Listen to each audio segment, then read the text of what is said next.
With new episodes every week, join us as we peel the onion on the fascinating world of PKI and digital ID.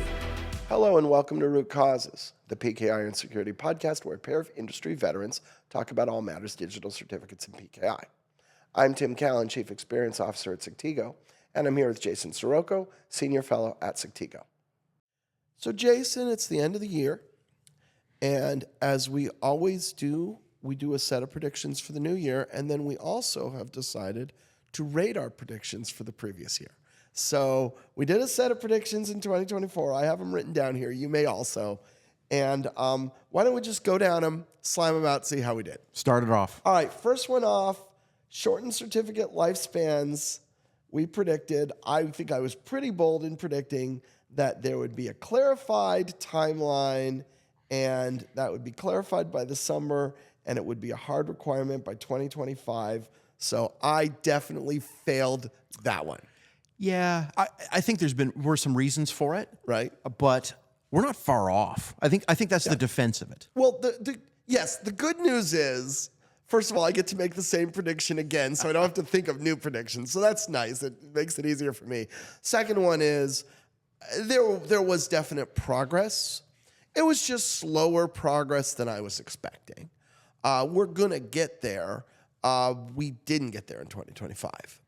But I think, we didn't get there in 2024. But I do think 2025 is the year for that. Yeah, we're not going past 2025 without something. So Absolutely. there you go. All right. Second one. This one was absolutely correct. MPIC. Yes, sir. Which we didn't call it MPIC at the time because called it it didn't have that MPDV. name. Because at the time it was called MPDV. We'll give ourselves a break on that one. Would be a real thing. Spot on. It is a 2025 requirement. All the rules were codified and set in 2024. That turned out to be exactly true. And I would like to remind people, it wasn't a slam dunk when we predicted it. Absolutely. Right?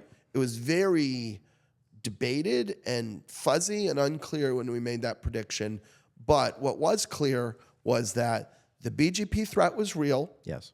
There were potential paths forward, and something had to be done. Yes. That part was clear, which is why we were aggressive in making that prediction. Some of our predictions, by the way, are things that we don't want to happen, but we think will happen. Yeah. This was one where we hoped it would happen, and it did. So Yes. that's great. Yeah. Real happy about that one. I agree. Next prediction was that it was going to be the year of EIDAS 2.0. And I have the dates written down, Tim. Oh, yeah. So May 20th, 2024, which was a year. It was actually the last Toronto sessions were recorded right around then. So it happened. In other words, it came into force. It actually became law in May of 2024. Yep. So there you go. The prediction, check mark. Yep. And also, November 21st, 2024 is when the reference for the e-wallet was published. So therefore, I mean, you can't get much more than that for EIDAS 2.0. And it's big. It's all over the news. Lots of people are working on it. It's a really big topic in Europe. And So another check mark. Yep. Optional OCSP. Yep. It happened. It happened. So OCSP is now optional. And in fact, Let's Encrypt has announced that it will be phasing out OCSP. Let's Encrypt also has announced that in 2025, it will be offering a 6-year cert, which 6-day cert. Sorry, excuse me, not a 6-year cert, a 6-day cert, which by definition will not require any revocation checking at all.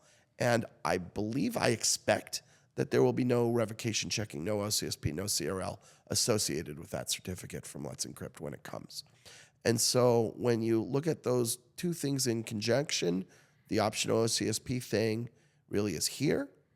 And this, of course, is that OCSP is problematic in a number of ways, falling out of favor. We still think that in the long time, it's going to kind of gradually fade away.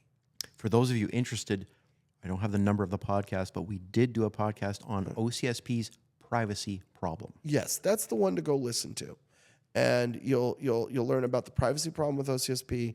There's also ultimately a reliability problem with OCSP. It just doesn't always protect you. Revocation's hard. Right. So that's that one. We said that 2024 would be the year that enterprises woke up to PQC, I would say absolutely. 100%. Even Right? for people who were fully on the PQC is a boogeyman, don't talk to me about it. PQC is just a way for the identity industry to throw FUD my way to make me scared. I think all those people now, I mean, the Willow chip was just dropped on us by Google. Right. Tim, 2030 is going to be real. NIST, not the least of which of NIST, has published a pre-draft, Right. saying they didn't wait for the apocalypse to occur. The deprecation of our current cryptographic algorithms is on paper. Yeah. So if you'll see our 25 predictions episode, which I'll encourage, finish this episode, please.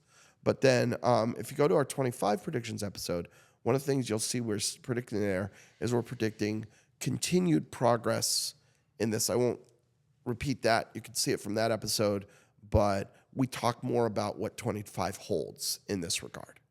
Yes, sir. Right. CLM and certificate automation on the ascent.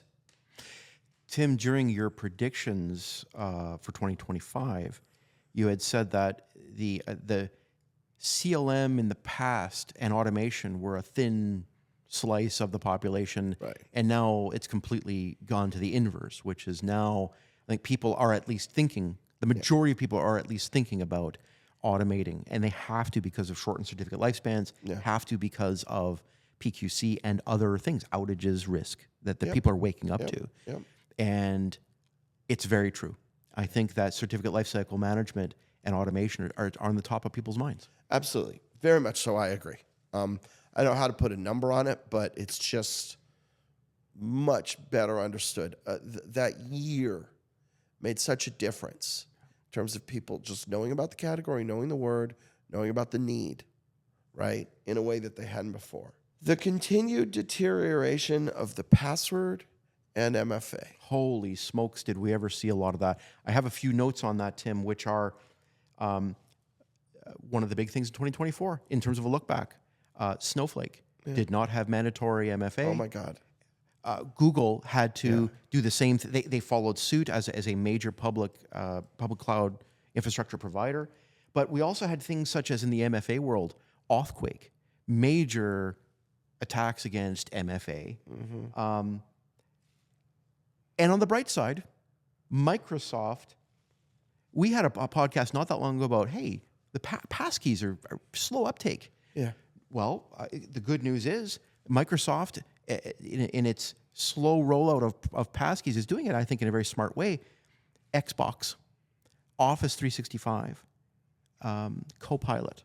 So a number of their products now are use passkeys, which is just great because I think people will start to get more used to it. So in other words, I think the uptake was slow. You and I reported on that, but I think that this is the silver lining to the deterioration of passwords. There is some uptake of better technology. I agree. And I am seeing more. I remember us talking about that because we're like, well, I don't think I saw one once.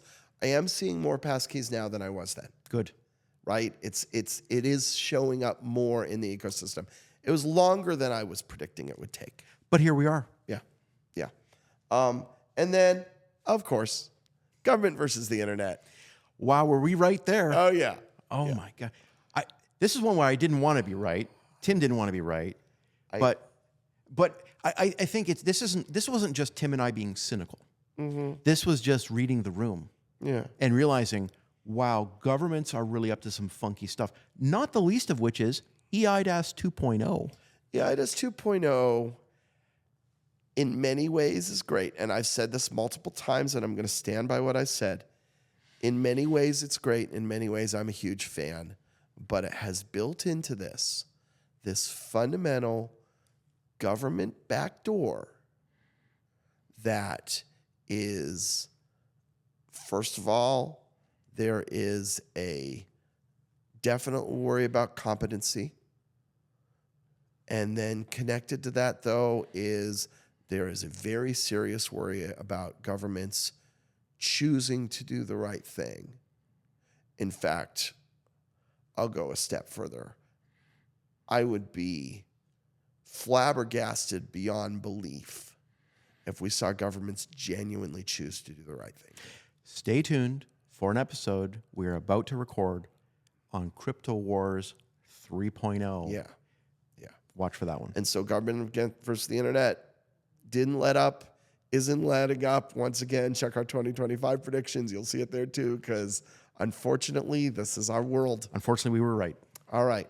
Well, okay. Nice quick episode. That's awesome. Thank you very much, Jay. Thank you, Tim. All right. This has been Root Causes.